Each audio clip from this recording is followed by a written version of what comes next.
அன்பானவர்களே, தினமொரு தூதன் வழியாக உங்களை சந்திக்கிறேன்.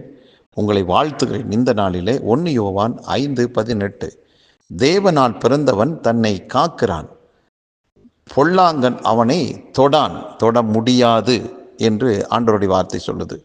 அப்போ ஆண்டவரால் தான் நாம் எல்லாரும் பிறந்திருக்கிறோம். யார் யாரெல்லாம் அந்த ஒன்றான மெய் தெய்வமாய் இயேசு கிறிஸ்துவை தன் சொந்த இரட்சகராக ஏற்றுக்கொள்கிற ஒவ்வொருவருமே தேவனால் பிறந்தவர்கள். கர்த்தர் தான் இந்த பூமியில் நம்மை மறுபடியுமாக பிறக்க வைத்திருக்கிறார். அப்படி தேவனால் பிறந்த நானும் நீங்களும் காக்கப்படுகிறோம்.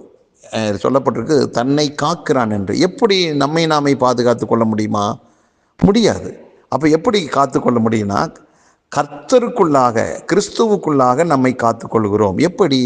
அவர் கொடுத்த வார்த்தையை எந்த சூழ்நிலையிலும் அறிக்கை இடுகிறோம். அவருடைய வார்த்தையின் பலனால நம்மை நாமே காத்துக்கொள்கிறோம். அவரோடு உள்ள உறவு, ஜெபம், துதி, ஆராதனை என்ற அடிப்படையில் இந்த அணுகுமுறையில் தேவனோடு வைத்து கொள்ளக்கூடியதான அந்த நெருக்கம், அந்த உறவு நம்மை என்ன செய்யுதுன்னா கிறிஸ்துவுக்குள்ளாக காத்து கொள்ளுகிறது.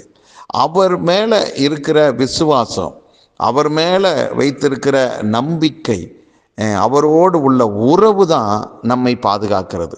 ஆகவே நாம் இந்த உலகத்தில் மிகப்பெரிய ஒரு பணக்காரன், ஒரு பெரிய அரசியல்வாதி என்று வைத்து கொள்ளக்கூடிய ஒரு நபரோடு நாம் ஒரு தொடர்பில் இருந்தோம்னா, நாம் அவர்களோடு நெருக்கமாக இருந்தோம்னா, அவ்வளவு சீக்கிரத்தில் நமக்கு எதிராக எதிரிகள் புறப்பட்டு வந்து நம்மை தாக்க முடியாது. ஏன்னா, ஐயோ அவன் அந்த பெரிய மனுஷனோடு நெருக்கமாக இருக்கிறான், அவனை போய் நம்ம கை வச்சோம்னா அவங்க அந்த பெரிய மனுஷன் நம்மளை தாக்கிடுவான் என்று சொல்லி எதிரிகள் நம்மை அணுக மாட்டார்கள், நம்மை தாக்க முன் வர மாட்டாங்க. அதே போலதான் பிரியமானவர்களே, நாம் ஆண்டவரால் பிறந்திருக்கிறோம். அப்போது அவர்கிட்ட தான் நம்ம நெருக்கமாக இருக்கணும். நமக்கு தாய்மொழி என்று ஒரு மொழி இருக்குதுன்னா, இந்த தாய்மொழியின் மூலமாக ஒரு காரியத்தை நமக்கு ஒருவர் கற்றுக் கொடுக்கிறாருன்னா எளிமையாக நமக்கு புரிஞ்சுக்கும். ஆகவே அந்த தாய்மொழிக்கு அவ்வளோ ஒரு சிறப்பு இருக்கிறது. அதே போல தான் நானும் நீங்கள் தேவனால் பிறந்திருக்கிறபடினால் நாம் நம்மை காத்து கொள்ள என்ன செய்கிறோன்னா, அவரோடு உறவு வைத்துக் கொள்கிறோம். அவரோடு உள்ள நெருக்கம் நம்மை பாதுகாக்கும். கிறிஸ்துவுக்குள்ளாக நாம் நிலைத்து நிற்க முடியும். ஆகவே சத்துரு உங்களை என்னையும் எந்த விதத்திலையும் தாக்கவே முயற்சி எடுக்கவே மாட்டான்.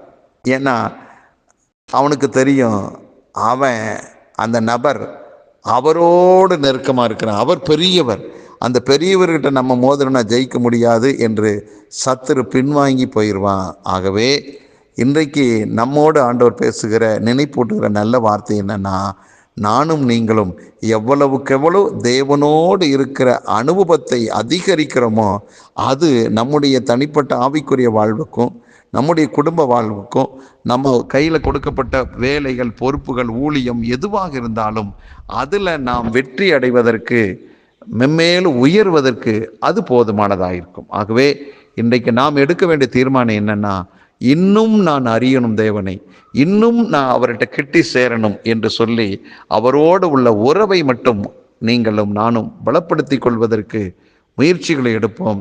அவரோடு இணைந்து வாழ்வோம். அந்த வாழ்க்கை தான் நமக்கு மிகப்பெரிய ஒரு நன்மை, ஆசீர்வாதத்தை கொடுக்கும்.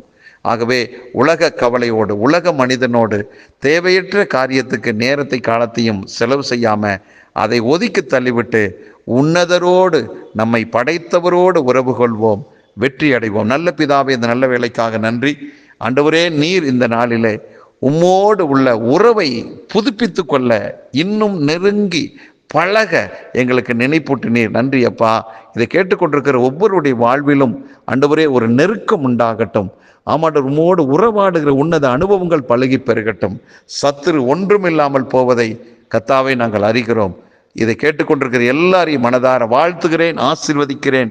சுகமாக இருப்பார்களாக, மகிழ்ச்சியாய் வாழ்வார்களா. இயேசு கிறிஸ்துவின் நாமத்தில் ஜெபிக்கிற நல்ல பிதாவே, ஆமென்.